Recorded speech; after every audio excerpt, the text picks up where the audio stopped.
Friday. I hate Fridays. Most of all, I hate this one because they are squeezing my heart so hard that I cannot breathe. My son, my only son, has been caught, tried, and sentenced. And now they are killing him in public as a show and desperately slow. They are killing me. The pain in my chest is excruciating. I can see him gasp, struggling for air, his chest heaving as the weight of his body sags on his perch. The blood drips off his arms and his feet. I hope the pulverized nerves have died by now. Else the fire of the torn flesh must be unbearable. I can feel his pain, and the agony is driving me insane. Why do I feel for him, this man I had disowned? I struggle to keep my senses, and the only way is to escape into the past. Something I've been doing more and more of late, something that is getting easy to do. I wonder where I went wrong. From so much promise to this, an execution of shame. What had spoiled my dream? This only child of man had great things prophesied about him. What was it that old man had said? He had looked at the baby in my arms and had started crying, fat old tears streaming silently down his ancient face. He asked to carry him. I thought it strange, but my husband said I should give him my baby son. My husband said that he was a holy man, and we were in the temple after all. Crowds around us. Surely no harm could come to my baby. Reluctantly, I gave in. I gave my son to the old one, and he gently rocked him as he cried. My baby did not cry. He just gurgled and tugged at the grey beard that tickled his face. The old man kept mumbling. I could not catch all of it. But when he handed him back, he said to me, "Woman, this child of yours will walk with God when no other being can. He will be his companion in the darkest of times, a friend on a journey of absolute isolation. Treasure him always." Great things, but I did not understand why the old man's tears were not of joy. I treasured those words anyway, but the old man must have been addled. Look where he is now, this son of mine, hated by all, a stranger to me, a common criminal, a murderer, and a thief. The man, an expression of the twisted youth who had run away from my home. When did he change from my darling son into a vicious thug? Was it when my husband died? When debtors took away all that we had and hunger wrapped its claws around our entrails? Was it when nothing that I earned was ever enough for the boy who longed for his comfortable past? He hated my working as a servant. I think maybe he hated me as a servant. But what else could I do? My husband's family did not want another 2 mouths to feed, and my own were no better. I slaved for him, this piece of my heart, but it was never enough. I should have suspected something when he ate less at the table but did not seem hungry. Growing boys are always hungry. I started to doubt when I found some of the fine clothes that he hid in his bundle. I questioned him, and he called me a foolish old woman. Foolish old slave would have been more apt, for that was what I was.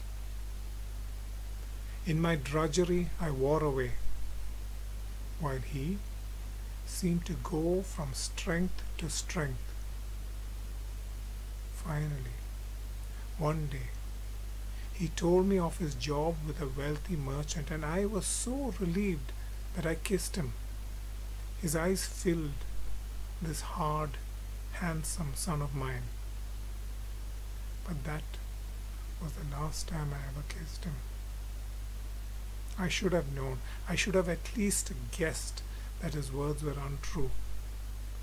I allowed my joy to douse my fears, and I laughed with him at our good fortune. More fool I. One day I found the dagger as I cleaned the house. My broom handle knocked against the wall and the clay crumbled to reveal the hole.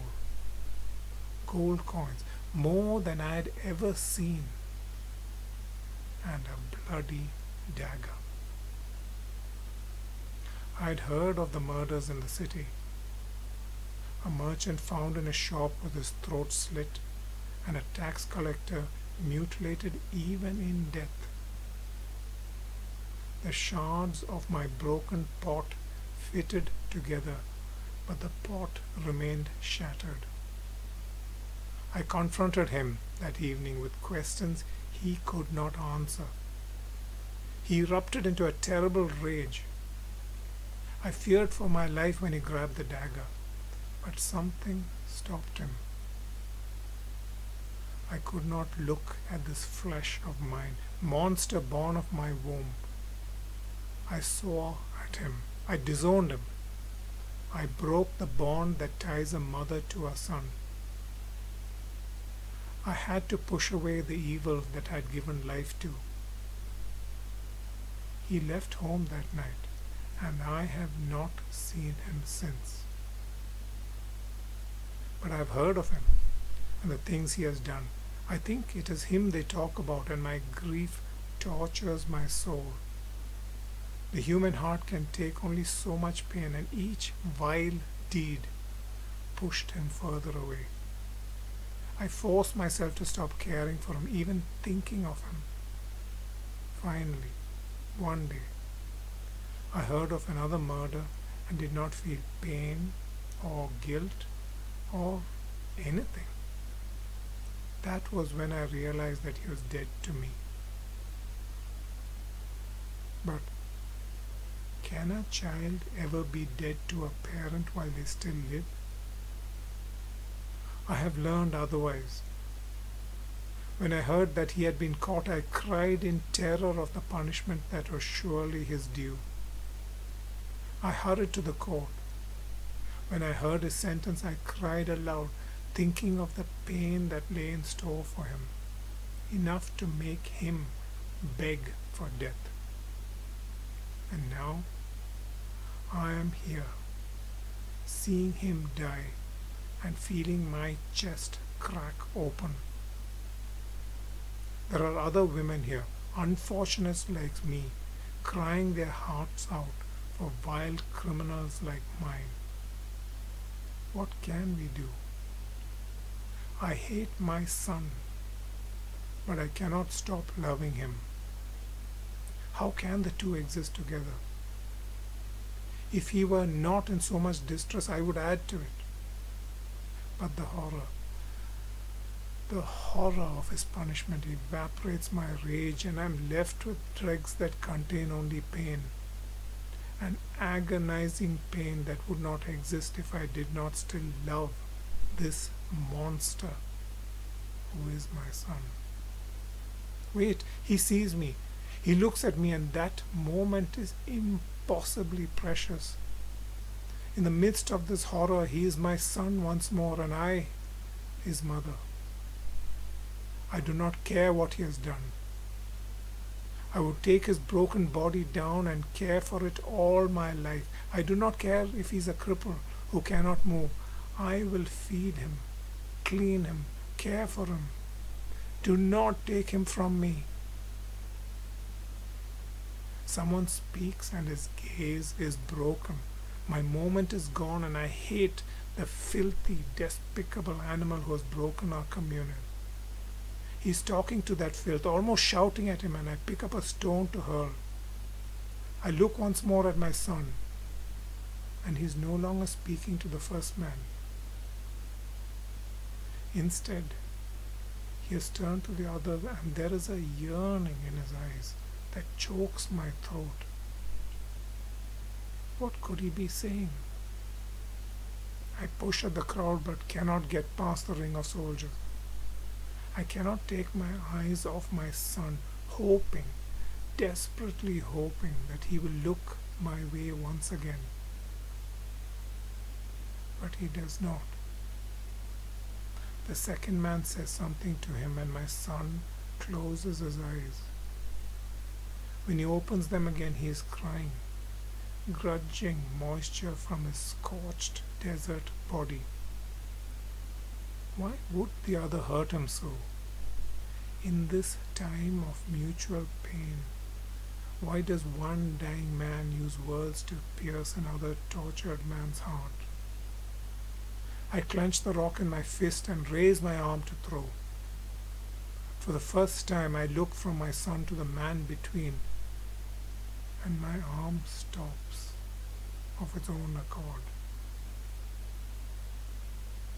There is so much sorrow in that face, more sadness than pain if that were possible. The rock falls from my hand. I cannot hurt this man of sorrows. As I look, he calls out to the sky above. I cannot hear. I cannot look away even at my son. I cannot breathe. The darkness is stifling. The very air sticks in my throat. I stagger to my knees and see the man look up again. He almost whispers, and his head droops to his unmoving chest. It must be in my head. I think I feel the earth move. Or maybe that is just me struggling to get to my feet. I push past the guard who no longer blocks my way. I reach my son's cross and cry out to him. He looks down and pants. Mother, forgive me for the pain I have caused you. Do not worry about me anymore. There is a light in his eyes that I cannot understand. The soldiers push me aside then, and I scream with my son as they break his legs. He gasps. I will him to die. I tell him, go quickly, do not stay any longer. Lose the pain. Run away. He does. He is released. And so am I.